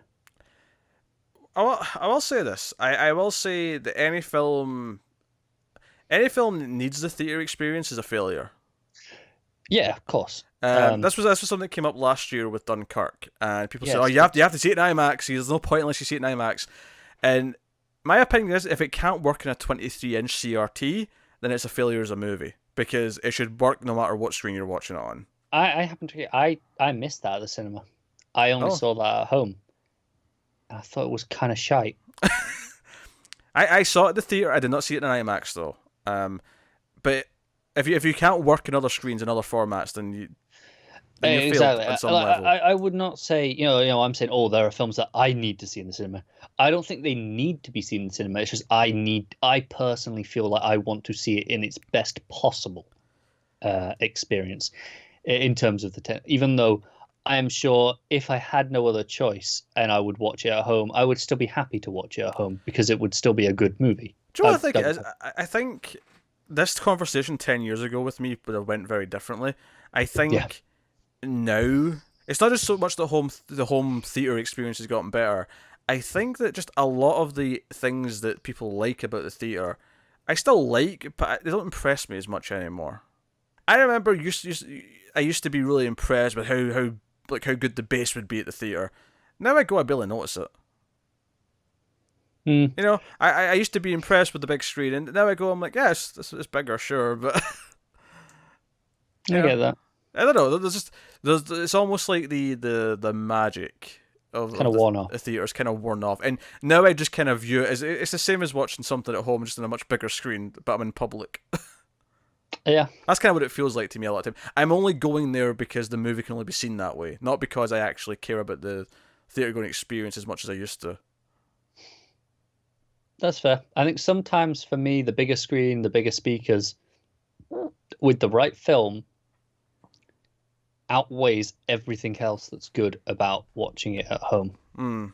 And that can be enough to be like, no, no, no, I want to watch it there. So sometimes it is. I don't know. Like, again, hell, even just 2 years ago, I think this conversation would have went differently. I think 2 years ago, if someone said to me, "Oh, I want movie theaters to go away, and I just want everything to be, day to day at home," I would have argued against it so much. Now, I don't want movie theaters to go away, but someone, feeling like that and just wanting access to them easier, I'm like, yeah, I kind of get it. I can understand the desire, but I don't feel it. I don't. It's if I miss a film at the cinema, if I'm busy with work and I don't get to it, and then I've got to wait, it's frustrating that I can't just watch it at home, right? Yeah, I think it goes back to what I said earlier. I think nowadays it does just feel like someone's hitting play in a media file, and it feels like that's all they're doing.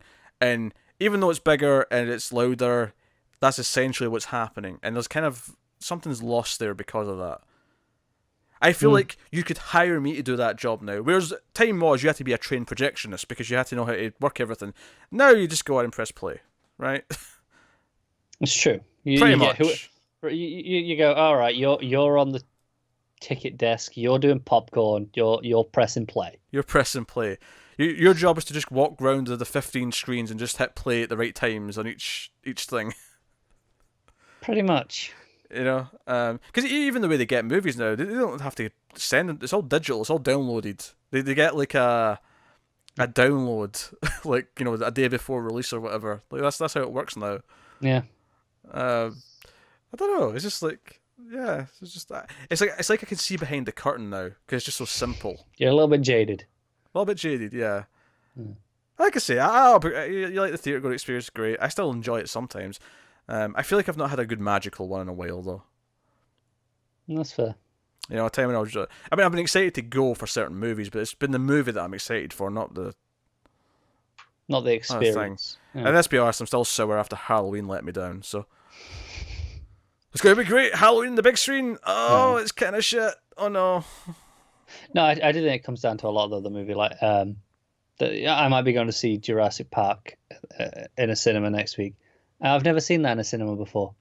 I've seen that 3 times in a cinema. The first of which was the original release when I was 4 years old. And then 2 of them were when it would get re-released 5 years ago. See, I never saw it then, you know. So I'm kind of excited to see it in a cinema. Like, that feels like a big deal. I mean, sure, you've seen it 3 times, you don't care anymore. But to me, it's like, no, I want to experience that on a huge screen with huge speakers. Do you know the thing was, when I was in uni, there was a theatre right around the corner from it, and I was going all the time. And it wasn't so much that it was magical to go to the theatre at the time, it was just really convenient to keep going before I went home. That's just what I did. After a day at uni, I'd go and see a movie, and then come home. That was just the routine. This is why you were always poor. No, they had a subscription thing, it was easy. Okay. 1 flat fee a month, and I saw dozens of movies some months. You got your money's worth. I got my money's worth. But when I was no longer in the city on a regular basis, and it became I had to travel to the city just to use that pass, it was like, well, now it's like, you know, it's probably similar to your situation. It's like 90 minutes on a bus to get there. And it's like, I don't really want to do that. Especially, I remember when I stopped going, it was actually in the winter. It was like the thought of going in the snow. Want to go out? No, so, this is the thing. So if instead, I made the choice to buy a ticket at the local theatre instead of using my pass at the one that I could go in for free. And once I went that short trip down there, it was like, well, I can just do this now. Do you know what though? The other cinema I mentioned that's just reduced its prices. It's tempting me because it's instead of an hour and a half, it's 25 minutes on the bus. That's a big difference. There's a big difference. Like I say, if I had an art house theatre close to me, I'd probably have a very different opinion on this. But because I never get to go to those places, and all I get to go is a multiplex, where it does just feel like someone's clicking play on a Blu-ray. Which, let's be honest, is what most people experience. It is, because the few times I've been to the art house cinema, it had more charm. It felt a bit more special. It felt like people running the place cared about movies. Whereas, you know, when I go to the local multiplex, it's a job. People are just there to make, you know, a living. That's all they care about. When I went to the art house one a couple of years back during the film festival, I saw Birdman. Oh yeah. A little bit before its release, I saw it there, and it was like a fantastic experience. Obviously, it was a little bit before release, so everyone was kind of excited. Yeah. But it was at this this local little art house cinema, and screen's not as impressive as the multiplex. Speakers aren't as impressive as the ones at the multiplex. Atmosphere was better though. Atmosphere was much better. It's just the way it was, and it was a great experience overall. Yeah, I don't get that often enough. I don't get that experience going to the multiplex. It's just kind of. No, that's fair. I can't argue with that. You walk in, someone up the back presses play, movie plays, then that's it. Yeah. I'm not sure what I'm asking for here. It's just something. There's something. And that's how do cinemas try and combat this? Because you can't tell them, oh, go back to the days of film projection. That's archaic. Yeah, and I wouldn't want them to either. This is the double-edged sword. It's not like I want them to go back to projecting Right. film and doing that kind of thing.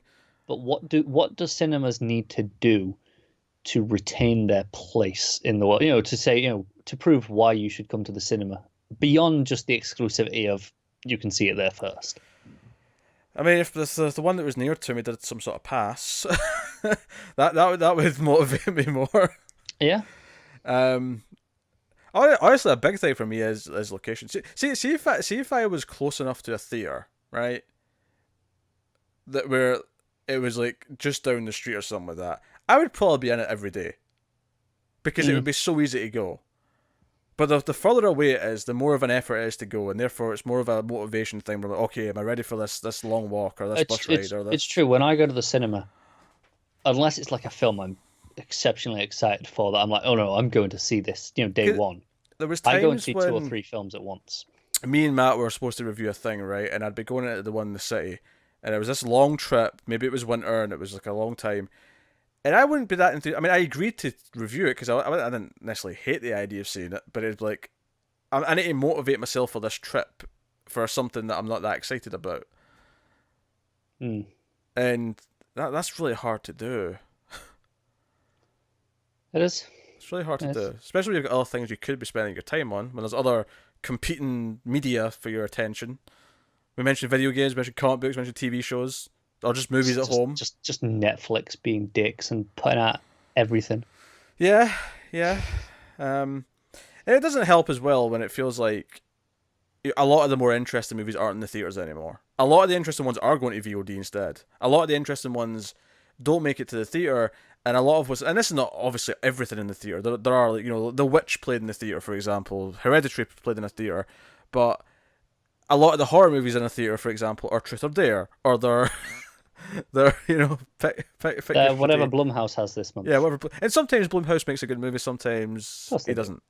But it's very hit and miss. The big budget stuff. It's like, yeah, it's almost a Marvel problem. It's where, okay, they're making solid, dependable movies for the most part, but they're not necessarily that exciting in and of themselves a lot of the time. Yeah, I see what you're saying. Because I said I waited for Ant-Man for home release. That's the first Marvel movie I didn't see in the theater since they started, like the MCU. I mean, that's the first one. I don't think I saw Hulk. Now, that's a Hulk. I think I missed that one, and then because I remember seeing Iron Man, and I was saw Iron Man 2 and onwards, but I think I just missed Incredible Hulk because it was kind of a just whatever at the time. Yeah. No, I think that was one of those where I didn't realize that was going to be part of this at the time. What's funny about it is, watching Ant-Man the other day, it was like, yeah, it was enjoyable enough, but like having watched it, I got to the end and I was like, yeah, that really didn't feel like a theater movie to me. It didn't feel like it had like the feel, the epic feel of a movie, if that makes any sense. No, yeah, if you're doing a big blockbuster. Yeah, which is not a complaint. I actually kind of liked that it wasn't doing the big end of the world thing, like, because that's different for Marvel movies, right? Like, most of the villains are trying to destroy a city or take over the world or whatever. Yeah, I actually kind of like that. It is conflict though, because I mentioned on the last movie I watched Outlaw King last week, right? Which is a Netflix movie. I would have loved to have seen that on a big screen, like the direction and the cinematography of that on a big screen would have been worth the price of admission. Yeah, I think. Yeah, like I say, I think I am less and less. I feel like I very rarely have that regret now.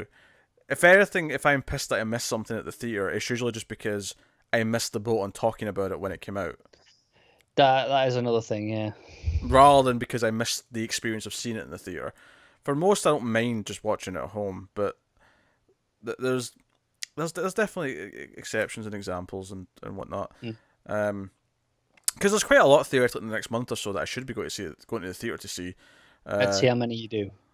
Yeah. No, I mean, Aquaman's a definite. Do you know what the answer is? Yeah. And I'm not being funny. The answer is, how many does Matt go and see? Yeah, because if we're reviewing them, then I'll feel You'll inclined go. to go. Yeah. But if we're not reviewing them, then the motivation to go is lessened, and it's like, well, there's all these sales going on for Christmas. Would my ticket price be better spent on a Steam sale or on a Comixology sale? That is a constant No, no, it's battle. like, I wasn't being funny when I said that. Yeah, Is if Matt goes to the cinema and he's like, "Hey, do you want to review this?" yeah, You'll be there. yeah. Which is why it's frustrating when Matt doesn't want to watch a film or review a movie that I want to see more than the other Because it thing. means that you'll go, you won't bother, and you'll Yeah. catch it 3 months later and go, It, oh, that's cool. it happens all the time when does. Matt's just like, I don't want to see this thing, and I'm like, oh.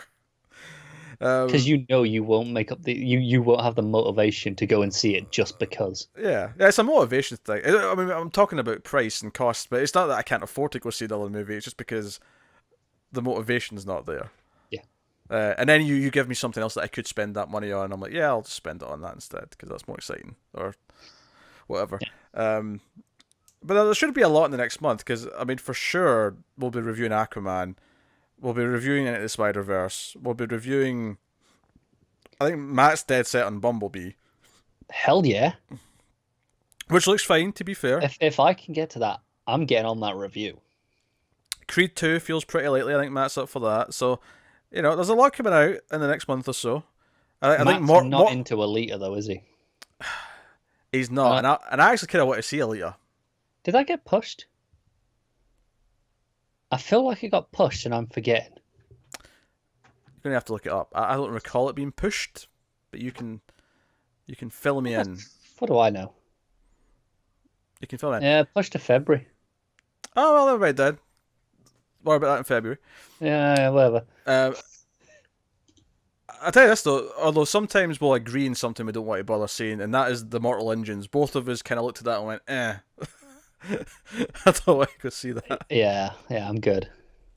Because there's times where Matt's not into a film because it's a bit more art house, shall we say. I was going to be mean and say highbrow, but yeah, go on. Yeah. And you'll look to me and go, do you want to watch it? And I'm like, yeah, I do want to watch it, but I'm not going to see it for another 2 weeks because that's my next free day off work where I can go. Yeah, actually, one of the best things is when I do make Matt watch something a bit more art house. Our review of Under the Skin on Overload is gold because I'm analysing the film and Matt's just making faces about how boring it was and all sorts. I've not seen the review, but I believe that.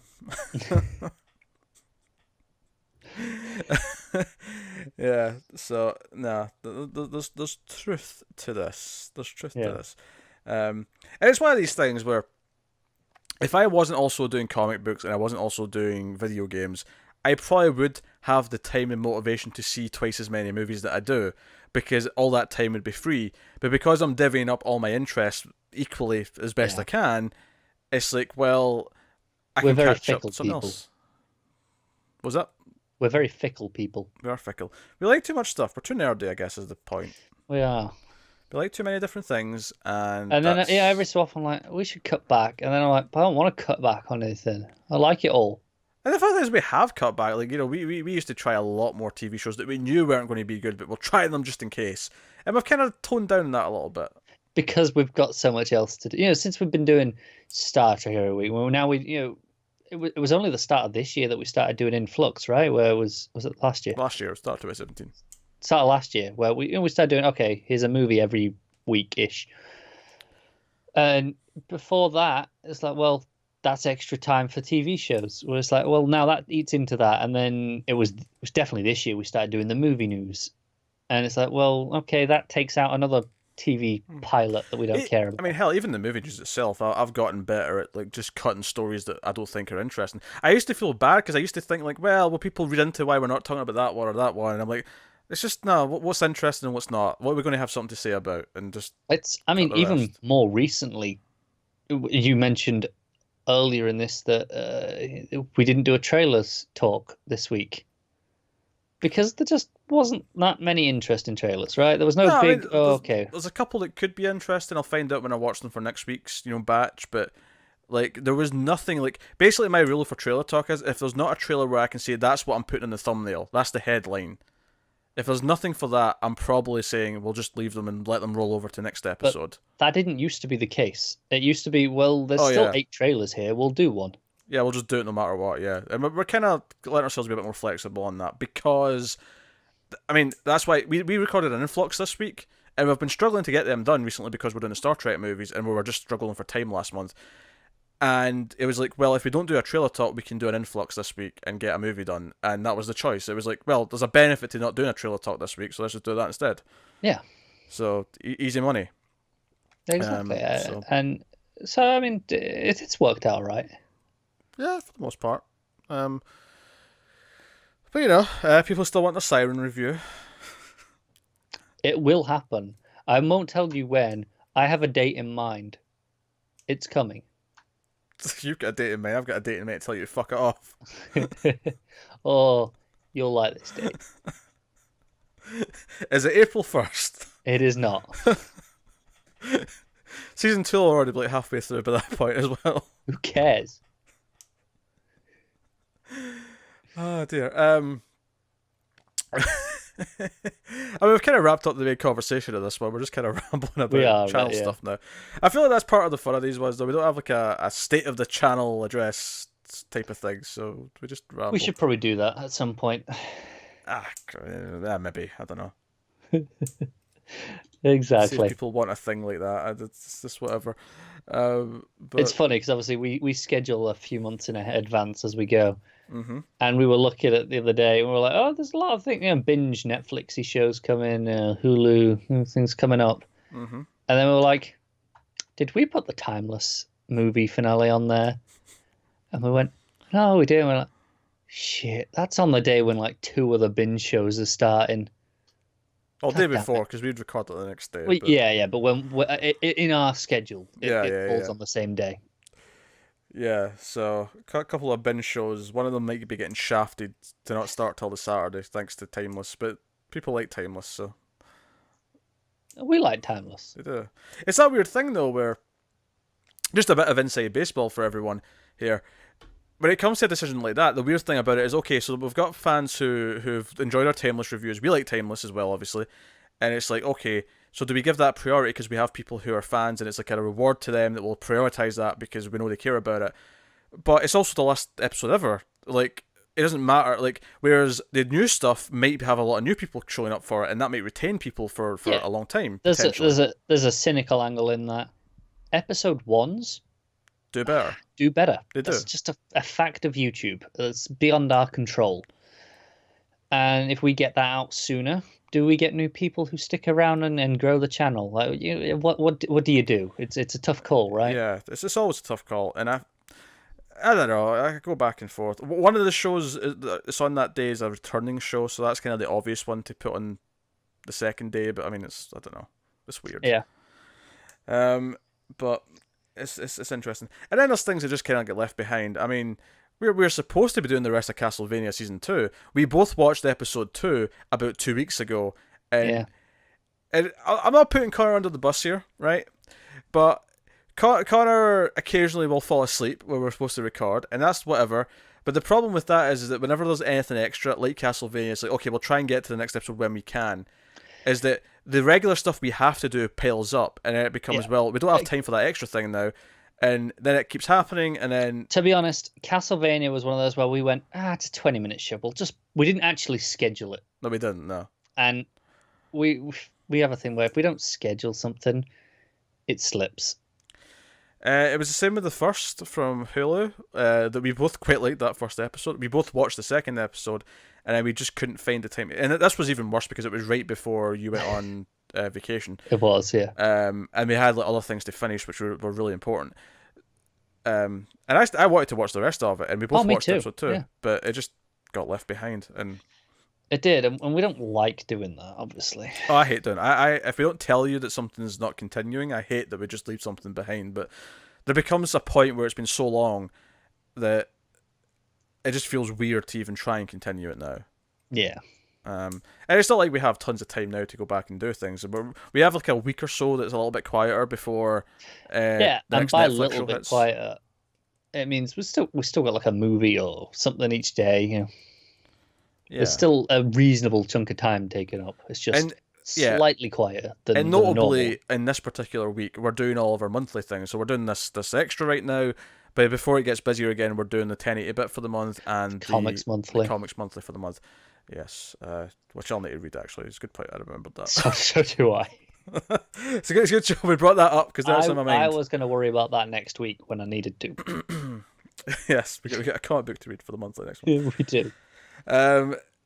So no, so that's when we try and fit those sort of things in. Is when we have hopefully one quieter week in the month. It's weird. I'm looking at the schedule now, and there is one day in December where we have nothing scheduled, and it is not Christmas Day. just for some insight there. I'm pretty sure we have another day off that you couldn't do. Was it New Year's Eve maybe? Because you were going to No, be I'm good New Year's Eve. There's a day that maybe I can. It depends on my work schedule. okay. We don't know yet. But right now, there's one day where it's like, no, I can't do that day. Yes, yes. Schedule shuffling, the puzzle that keeps giving. It's full. There's nothing more delightful in my life, people, than when Connor, after we have a schedule arranged, Connor comes in a few days later and says, "Oh, by the way, that day there, and then that day there, yeah, those are off limits." And I'm like, "Screw you, you ginger piece of shit. We spent hours on this still all night." I know. And I'm like, And oh. I haven't told you yet. Oh God, what? I was in work. Oh, What day are we on today? this was Wednesday. So it was today, this morning. And it's been a long day. The rotor is usually above our desk in our room, and every so often it'll get taken away, and usually that means a manager is changing something, like one of the hours, and it happens more often than I'd like, to be honest, but I have no control. And it was missing today, and one of the other managers asked me for something. I was like, I don't know, we haven't got our rotor. And she went, oh, that's fine, I'll go get you a copy. And then I looked at it, and I'm like, my next week is completely different to what it was supposed to be, and no one's spoken to me about this yet. I'm a little concerned. Well, doesn't help when your managers are a bunch of tits who don't know how to organise anything. Problem is having 4 managers. Yes, yes. All right, well, that's been a weird tangent of channel-related things. Which, by the way, actually, we never really spoke about this and anything. We'll just here's as good a place as any. We crossed 5,000 subscribers on YouTube. We did this week, so that's nice. It is. It's very nice. It's nice. It's a milestone. It's a big number. We'll do something proper for the next one. Aye, for 10,000 we'll do something proper, assuming we get there. But one would expect we will. One would hope we will. Yeah, it might take a while, but we're sure we'll get there. Yeah. For the record, it took, what, 3 years to get to 5,000? Just over 3 years? Yeah, but I think if you look at it, like the first 1,000 is probably that first year on its own. I was a lot slower. Sure, yeah. It took a while to get 1,000, but I'm just thinking on the grand scheme of things how quick it took. So hopefully the next 5,000 is quicker than 3 years. That'd be nice. Yeah, it would be nice. You wanted to accelerate. You do. Well, we'll pencil in the date for mid 2021, late 2021. Jesus, we're that point of the year. I'm still thinking it's like September. Can we not talk about 2021, please? Hey, you said 3 years. It makes like see when they start talking about movie dates now, like, oh, this is coming out in 2021. I'm like, oh my yeah, God! You know when you're saying, oh, the next 3 years, that's basically 2022. You'll get hit in as a target. It's just like, man, like, just movie. Nothing makes me feel as old as like people talking about movie dates now that have been announced, because they're all like 3 and 4 years into the future, and it's like, oh my God, I'm over 30 at that point. No, it's true. I saw Sony announce dates for 2020 earlier, and I was like, oh, that's not too bad. It's 2 years away. Yeah, it's like that's reasonably soon compared to what I'm expecting from these announcements. Dear, that was 2 Spider-Man spin-offs. God damn it! I think one of them's going to be the Venom sequel. Why is that? I think they said one of them will be a sequel, so I'm assuming Venom. Yeah, another one's probably Morbius with Jared Leto. I believe so. Ugh. Talk about movies I don't want to support in the theatre. There's one right there. It- There's two right there, actually. Do you know what? That is a benefit to a theatre. When you want to show that you dislike a movie, you can just not go and see it. And that sends a message like, no, I'm not giving you money. Whereas, sure, you can just not watch it on Netflix. Yeah, but I mean, it's not got the same impact, has it? it's one of those things where it feels weird, but it's just you as an individual. Like, how much does your one ticket matter, one way or the other? Yeah, well, when 50 million people say the same. Aye, but unfortunately, people have bad taste, and with And go Venom, and see people Venom. have bad taste, and they all went to see Venom, you bastards. I'm blaming James. I'm blaming James. The infamous James, who might actually guest star in something that we do in He the next few might. months. He might. Yeah. I'm not promising it, but James might be guesting on something.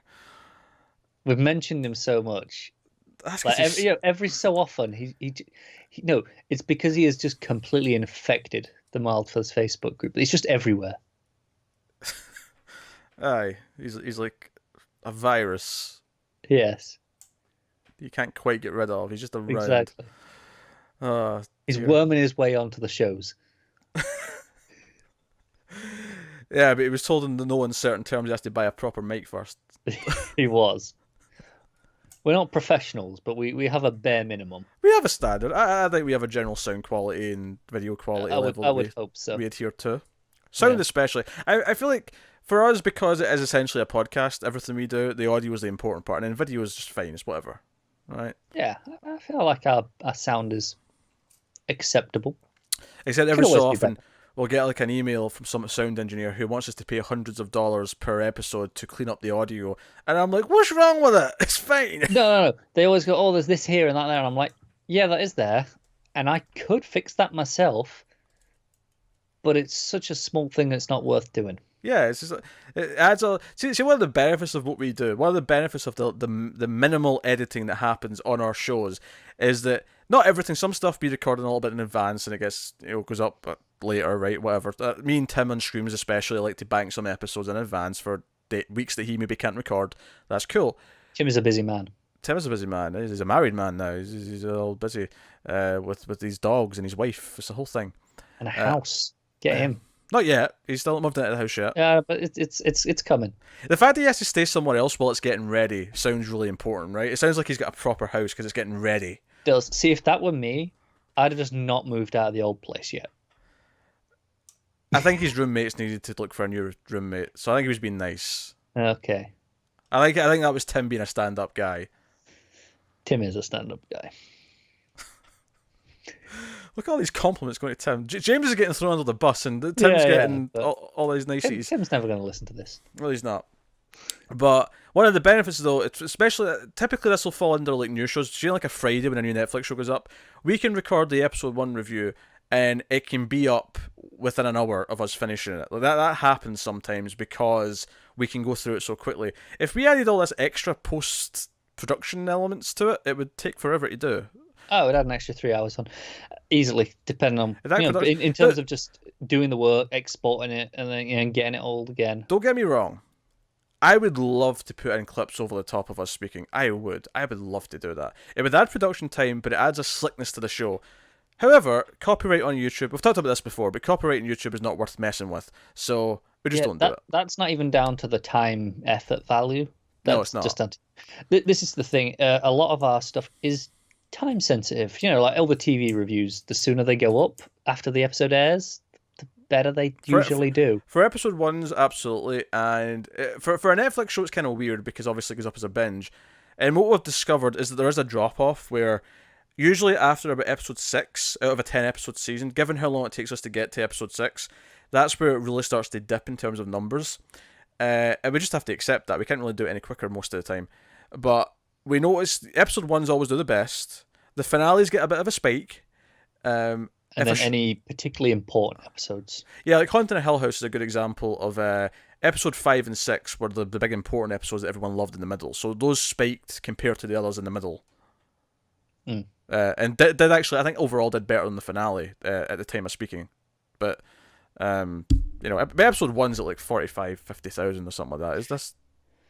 That's up there in the sky. That's like our dream numbers. And this is the thing. Episode 1, you got that up because I was away. I think you got up pretty quickly, right?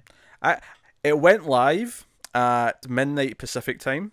I think I had my review up at about 2:30 Pacific. Right. So you were right in there as quick as humanly Yeah, possible. I Really. watched it. It was an hour long. It finished at 1 a.m. Pacific. Editing took very quickly. Export time, upload time, and then it was up. Yeah. But if you'd had to stop, edit, really post production work, Yeah. add an extra 3 hours, your views wouldn't be as good. That's just a fact. Yeah, that's true. That's true. And that's not to say that you sacrifice quality for the extra few views, because you want quality to stand for something. You want You do. people come back if they like what you did. So Which is why we have a minimum. No, oh, sure. that's a standard that we will not go below.